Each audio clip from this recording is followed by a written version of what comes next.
Welcome to भाई की बढ़ाई सब्सक्राइबर, और जिन्होंने नहीं किया वो कर दो। कर दिया, चल पढ़ाओ। तो अब हम 3 स्टेट्स को कंपेयर करेंगे। ये 3 स्टेट्स हैं महाराष्ट्र, बिहार और केरला। पता नहीं यार, जब मैं छोटा था तो ये सोचता था कि करेले को केरला में उगाते हैं, और इसी कारण मुझे सबसे बुरी स्टेट केरला लगती थी। तो चलो पता लगाते हैं कि इस डेवलपमेंट के कंपैरिजन में केरला की रैंक क्या आएगी। तो सबसे पहले हम इन स्टेट की पर कैपिटा इनकम देखते हैं।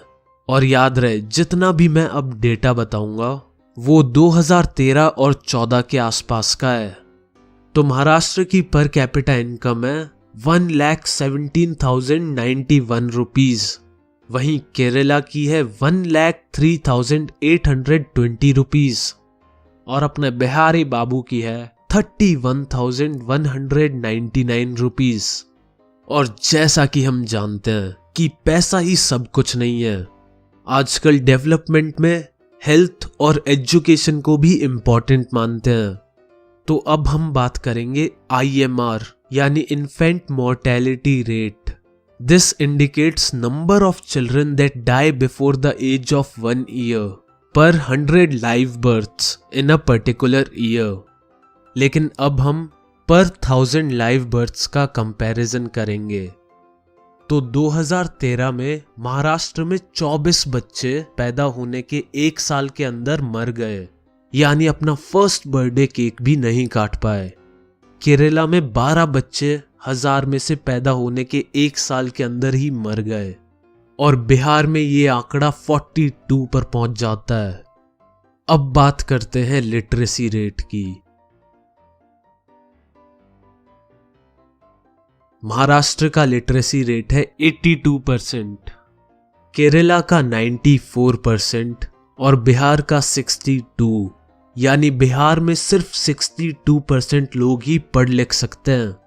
चलो अब हम इन जगह का नेट अटेंडेंस रेशो देखते हैं, यानी कि इन जगहों पर क्लास 8 के बाद कितने लोग स्कूल जाते हैं, या ये कह लो 14 से 15 की उम्र के कितने % बालक स्कूल जाते हैं। तो महाराष्ट्र में 64%, केरला में 78% और बिहार में 35% बच्चे स्कूल जाते हैं। तो इससे एक बात तो पता चल गई कि बिहार की तो ऐसी तैसी हो रखी है, और शायद यही कारण है कि बिहार में जो समझदार लोग हैं वो लोग बिहार छोड़कर कहीं और चले गए हैं। लेकिन सबसे चौंकाने वाली बात यह है कि महाराष्ट्र की पर कैपिटा इनकम केरला से बहुत ज्यादा होने के बाद भी वहां के लोग बेसिक हेल्थ और एजुकेशन में पीछे रह गए। तो इसका मतलब है कि पैसा हर एक चीज नहीं खरीद सकता। अंबानी चाहे अपने लिए एक लैम्बोर्गिनी ही क्यों ना ले ले, पर उसे मुंबई के जामों में फंसना ही पड़ेगा। उसे अपनी गाड़ी मुंबई के गड्ढे वाले रास्तों पे ही चलानी पड़ेगी।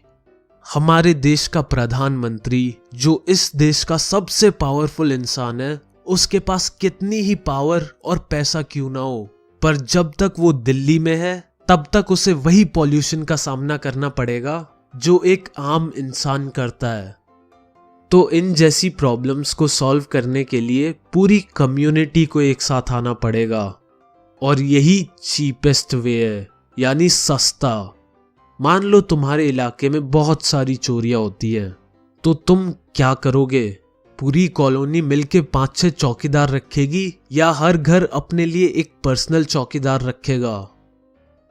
तो इसीलिए अगर हम लोग मिलके एक गोल की तरफ काम करेंगे तो वो सस्ता भी होगा और इफेक्टिव भी होगा। चलो अब हम ये देखेंगे कि केरला में ऐसा क्या हुआ कि वहां इतनी लो पर कैपिटा इनकम होने के बावजूद भी उनका इन्फेंट मोर्टेलिटी रेट महाराष्ट्र से अच्छा है। तो फर्स्ट पॉइंट है कि वहां बहुत सारे क्लिनिक और हॉस्पिटल हैं, जिससे लोगों की हेल्थ अच्छी रहती है। सेकंड पॉइंट है कि वहां का पब्लिक डिस्ट्रीब्यूशन सिस्टम बहुत अच्छा है, यानी सबको अच्छा और क्वालिटी का खाना आसानी से मिल जाता है और कोई बीमारी नहीं होता। थर्ड पॉइंट है कि वहां हर जगह स्कूल है और लोग बहुत ज्यादा एजुकेटेड हैं। और लोग जितना ज़्यादा एजुकेटेड और अवेयर होते हैं उन्हें उतनी कम हेल्थ रिलेटेड प्रॉब्लम्स होती हैं।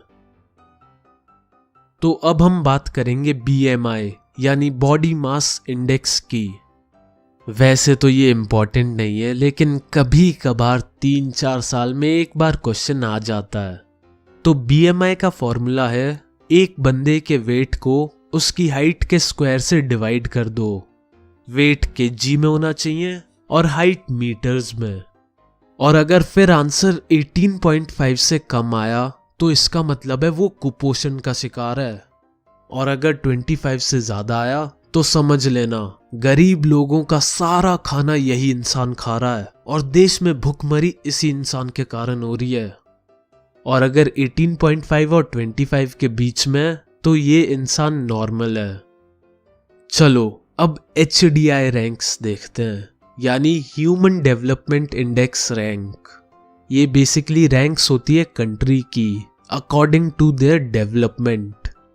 और ये बहुत सारी चीज़ों को देखते हैं, जैसे per capita income, education, health, literacy rate, life expectancy वगैरह वगैरह। अरे हाँ, ज़रा लाइफ एक्सपेक्टेंसी की डेफिनेशन जान लो। Life expectancy is the average expected length of life of a person at the time of birth होती है। यानी जब कोई इंसान पैदा होता है तो वो कितने साल जिएगा। अगर वो एक नॉर्मल इंसान की तरह रहेगा तो उस उम्र को लाइफ एक्सपेक्टेंसी कहते हैं। और इंडिया की लाइफ एक्सपेक्टेंसी है 68 ईयर्स। यानी इस हिसाब से तुमने अपनी लाइफ ऑलमोस्ट 20 से 25% पूरी कर ली है। तो कमेंट करके बताना तुम्हें कैसा लग रहा है ये जान के कि तुम्हारी 25% लाइफ ओवर हो गई है। सर आपने तो आंखें खोल दी। अरे भाई भाई रोना क्यों शुरू कर दिया? भाई लोग ब्राइट साइड तो देखो, 75% लाइफ अभी भी बची है और चैप्टर भी 15% बचा है। चलो चुप हो जाओ।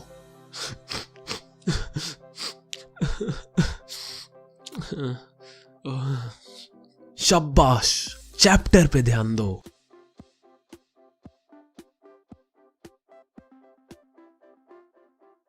इंडिया की HDI रैंक है 188 देशों में से और श्रीलंका की है 73। जबकि श्रीलंका तो एक छोटा चुन्ना मुन्ना सा देश है, फिर भी वो इंडिया को हरा रहा है। तो मेनली वहां के लोग बहुत ही ज्यादा एजुकेटेड और हेल्दी हैं, जिस कारण उनकी रैंक इंडिया से बहुत अच्छी है। तो अब चैप्टर के आखिरी पार्ट सस्टेनेबल डेवलपमेंट पे आ जाते हैं। इसका यही मतलब है कि जितनी भी डेवलपमेंट हो उससे नेचर या हमारी एनवायरनमेंट को कोई नुकसान नहीं पहुंचना चाहिए। वैसे तुम रिन्यूएबल और नॉन रिन्यूएबल रिसोर्सेज के बीच डिफरेंस तो जानते ही होगे।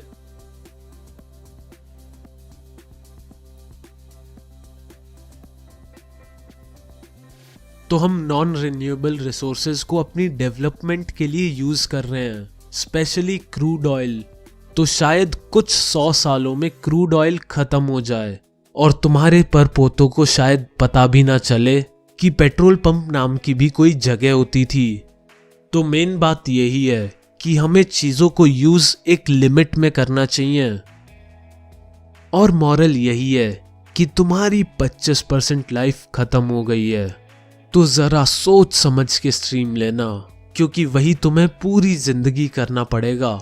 और बिलीव मी, तुम कोई भी ऐसी चीज पूरी जिंदगी नहीं करना चाहोगे जो तुम्हें पसंद नहीं आती। तो दोस्तों या किसी और के चक्कर में कोई भी स्ट्रीम मत ले लेना।